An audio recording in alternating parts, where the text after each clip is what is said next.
Cretacolor, Austria's only manufacturer of artist material, produces product combinations that appeal to both beginners and professional artists from all over the world.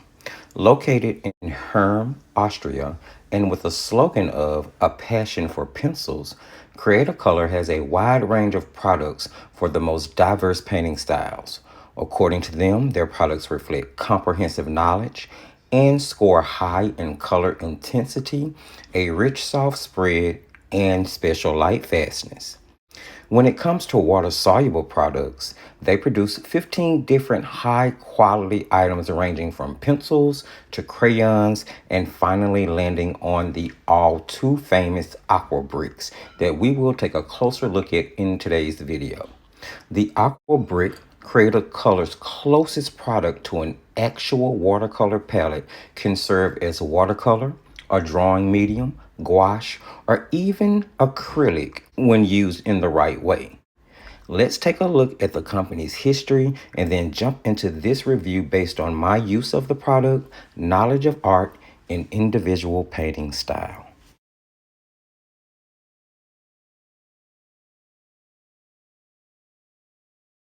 So hey there, hey friends, Ken here, your Thrifty apprentice, and welcome back to another Thrifty review.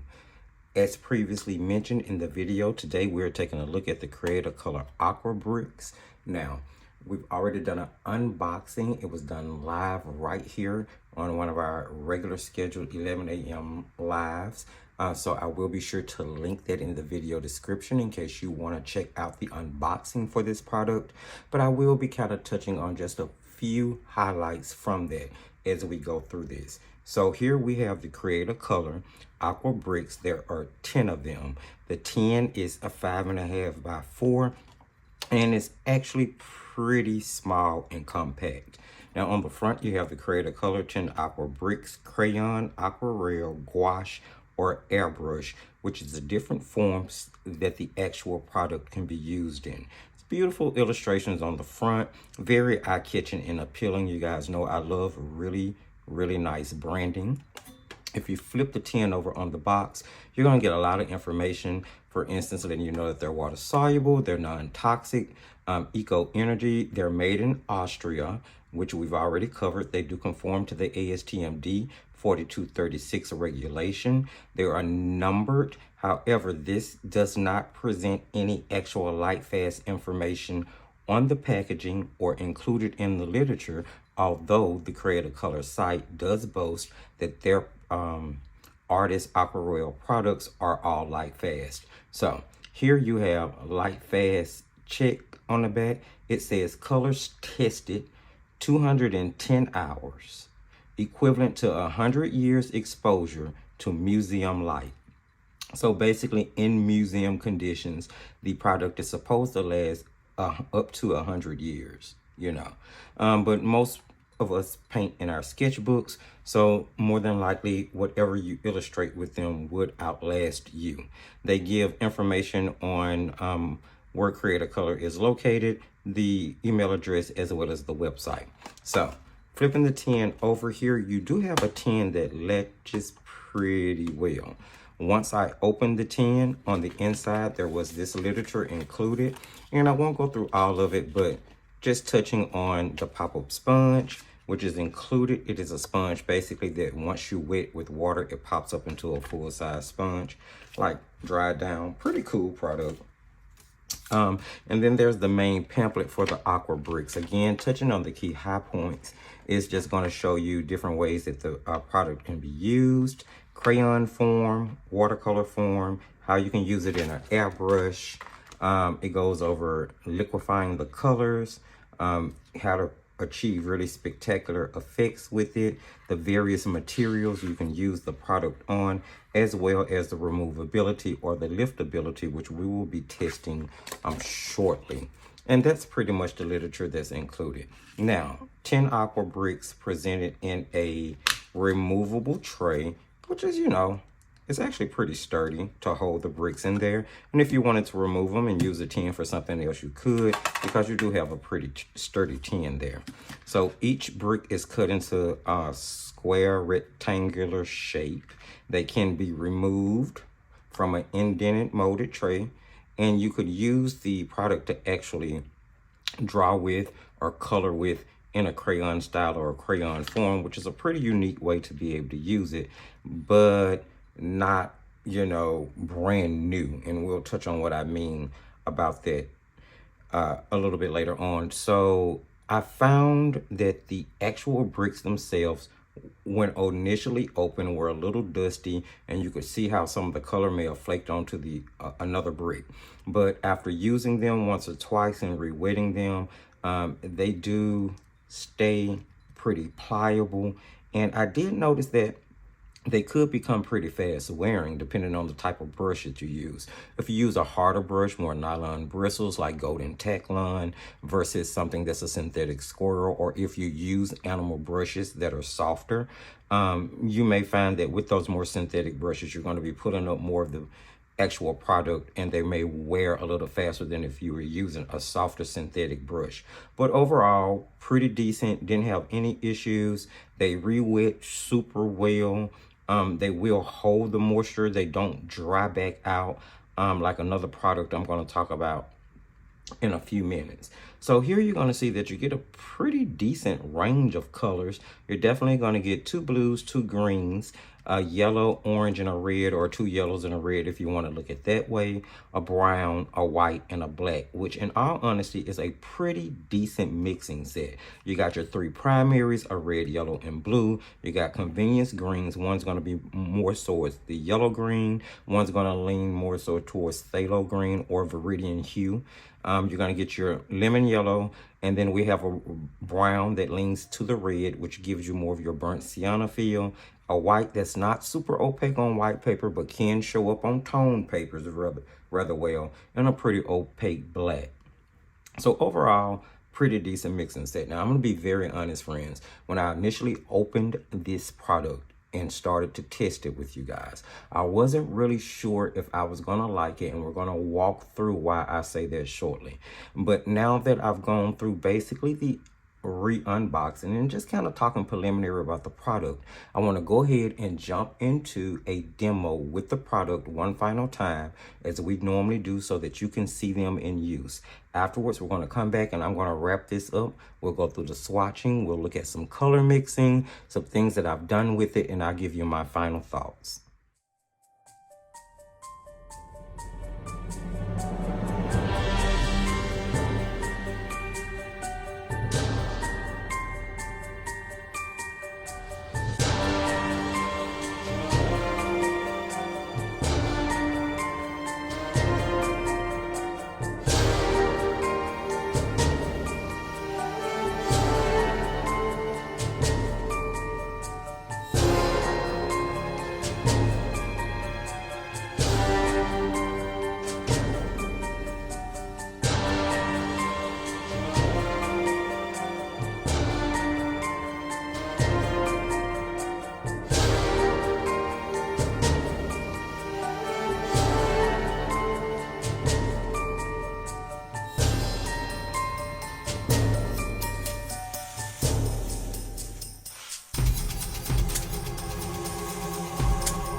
So my artsy friends, if you remember, we did swatch the bricks out in the original live unboxing. So that was done on 100% watercolor paper, and of course we were doing it in order to test the opacity and just to see what we may be able to discover right off the bat about the bricks. Did not discover any issues with the swatching. The bricks watered down to make a watercolor effect or give me a watercolor consistency pretty well. I did remove some of that water in order to get just a little bit more of a matte tone swatch beside it. Both of them remained pretty transparent. And I did discover that they do remain transparent and actually layer pretty well. And we're going to take a look at that in just a moment. Now, I did do a color mixing wheel where we used what would be the primaries in the set and was able to achieve really recognizable and clean secondary colors. Now, I didn't have any issues mixing any of these to make any of the tones that I want. You're going to see throughout some of the field tests that I actually mixed pretty regularly, and you were able to see, that, excuse me, in the video from the demo, that the colors mix well and they make really clean colors. Now, you are going to get some grit here. I don't know if you can see that. And I did leave this dirty on purpose. And I tend to do that with my palettes, especially when I want to do a review, because I do want you to see what the product looks like dried down on an actual palette or a tin. Now, the funny thing about that is that those remind me dramatically of the way that the Derwent Inktense blocks dry down on the palette. And we're going to do a little bit more talking about this in just a minute. But I just wanted you to see right off how similar of an effect you get from the two different products as they dry down on a palette. So you're going to get a really kind of gritty, textury feel. And again, we'll return to that in just a moment. Now, I was able to mix the burnt sienna color in what I would take as the ultramarine of the set and get a neutralized gray, which again mixed real clean. The colors blended pretty well in the strip test, and we will be trying to do a lift test here in just a moment. Now here, this is where I was doing a flow test. I'll tell you this, the way the bricks seem to be formulated, and I keep wanting to call them paints, but the way the bricks seem to be formulated is that, you know, if enough water is added to it, they are going to be very fluent. They're going to flow. They're not going to have a super heavy flow like you would expect from, say, Core or some of Daniel Smith's paints, but they'll have a pretty okay, decent flow. And again, you can check out that previously aired live if you want to kind of see that flow test, but don't expect a really dramatic one. Now, what I want to do is kind of do this lift test real quick since we're here. And I got a studio towel here. I'll just use that one really quick. And I'm just going to rub across those.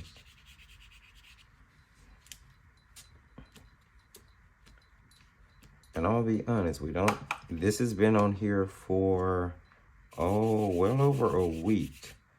So as you can see, I'm not getting much lifting out of that. So again, in that way, they kind of remind me a lot of Inktense. Nonetheless, very beautiful. Do keep in mind that the more water you use with this product, the greater the color shift you're going to have once it dries. Yet and still, it gives you really subtle, beautiful colors. In that way, it kind of reminds me a little of Lucas. And not that I'm comparing those two at all. Just in that one way, once it dries, it gives me that really soft kind of what I call fairy tale book feel. And up until this point, I was actually still on the fence about whether or not I was going to like these. So if you guys remember, in that very first thing, what did we do? The very first thing I did after I swatched them out was to do this sort of cartoony poppy. Now, it was an ink and wash because we are in Inktober, and you will see a lot of ink in the field testing that I did. And it turned out that the particular pen I used to ink this one was water soluble. So, which was my first experience with using them in a mixed media experience without even knowing. So I then went in with some water soluble markers in order to add some depth. Just kind of playing around, seeing how they blended, how they work. And I'll be honest, I really like these with another product in combination. I really like these in the mixed media aspect. Layering things on top of them is actually pretty fun. Right after that, I think we followed up with a live, or maybe something we were doing in the next week's live, and we ended up doing a ink and wash elephant. Again, really love the subtle colors that it gave to the composition. Really love just the handling, the blending, the way they subtly blend in yet stand out at the same time. The pigments hold up so well. I was becoming more and more impressed by this point. So of course I had to do some other things with it just because I need to push the envelope and see. If you guys remember, we just had a video drop where I made this sketchbook. You can go check it out if you missed it. And I decided that I would use this sketchbook in order to do today's composition. And I actually had a lot of fun doing this. Let me tell you, the bricks mixed well to make the colors that I wanted. I mean, I visualized it in my head. I kind of thought to myself, you know, if I was using regular watercolor pens, what colors would I make if these were the only ones that I had to choose from? What colors would I use to mix to make the colors that I wanted to achieve? And these worked exactly in that way. While at the same time, with the more water I removed, I was able to build color and saturation really quickly, as if I was adding a gouache to the top of it. So in essence, it was almost like being mixed media. It's a mixed media inside itself, because the first layer was more like watercolor, and the second layer of color, as I went back to build, was more of a gouache consistency. I'm gonna be honest, I like the product. I really do. Here I was able to blend a neutral from literally the colors that I used to create the tones for the house. That way I maintained color harmony, and everything just kind of blended and worked really well. I enjoyed this. I enjoyed the sketching part of it, and I really enjoyed adding the color to it. So, you know, I decided that I really needed to do something in the background where I use the bricks more than anything. So I decided to go ahead and do another one of my Inktober prompts with them. And in this one, I followed a Michael's class by Lindsay Warwick. And that class, she was using Dural Inktense products. So I followed that class and substituted the Cretacolor Aqua Briques. And I have to tell you, I have come to the conclusion that this is a pretty amazing product. However, I have to be honest, I don't necessarily recommend it for beginners. I do believe that there might be just a little bit of a learning curve, considering the different variety of consistencies that you can get it. Now, I do understand that Cretacolor says that they recommend it for beginners, but I don't know. I just personally wonder if a beginner, you know, may have a few complications with just controlling the actual product and getting the consistency. Like if you want to use it in a watercolor way, just getting the consistency between it being a watercolor and necessarily being a gouache, so to speak. I hope I'm making sense. I just feel like that's a learning curve to get over. Not saying that it's not something that can't be achieved easily, just, I don't know. I would probably suggest for a beginner just a regular, robust, nice quality, budget-friendly watercolor set to start with versus something like this. But that's just my own personal opinion, so please don't let that offend anybody in any way. With that being said, I think it's a really wonderful product, and I actually think it's something that would work amazingly on the go. I think it would travel really well. I love the idea of the dried sponge. I love the fact that it's so compact. I love the fact that you have a robust mixing set. Pretty impressed. Now, they remind me a lot of the Dural Inktense blocks, and I would have to say that if you already have the Inktense products, I don't think you necessarily need the Cretacolor Aqua blocks. If you have the Aqua blocks, I don't think you need necessarily the Inktense, not unless you just want the Inktense for what they are, you know, for the fact that they are supposed to be this, well, not supposed to be, but they are this super high and bright, vibrant, ink-infused based water-soluble product. And I do think that in some ways, the Inktense blocks may be a little bit more bright. They may have a little bit more saturation to them. I'll have to do a comparison side by side one day to really just get into that. But I don't think that if you have one, you really need the other. They just remind me so much of each other. So that's my 2 cents on that. The actual price of this product is about $25.99 per set, which makes them about $2.60 per brick. Considering what you get, I actually do not think that's a bad price. And again, they're going to travel well. These are going to be really good, I feel like, for plein air painters. They're going to work really well for urban sketchers. Anyone who wants to take gouache on the go, but is worried about something like cracking, if you try to dry it down from a tube, I think it's going to work well for that aspect. And even if you want to, you know, use them as watercolors. So all around, I think they kind of cover every field. And it's a good product at a good price. I say that if it's something that you're interested in, Thrifty gives it a, a green light. Now, I am hoping that you will like it just as much as I do, but, it's a pretty cool product to me. So there you have my thoughts on that, friends. Hopefully you heard or saw something in this video that you found helpful. If you did, don't forget to sprinkle a little love and give the video a thumbs up. You can also share if you want to. Don't mind that you care in that way. Jump in the comment section and let me know. If you've used the Aqua Briques, what do you think of them? If not, what do you think of them? I would be interested in knowing and starting that conversation. If you haven't subscribed, do that. Hit the notification bell so you'll know when we go live and when we upload. You can check the video description for all of the relevant links, my friends. And as I tell you at the end of every single video, just keep creating.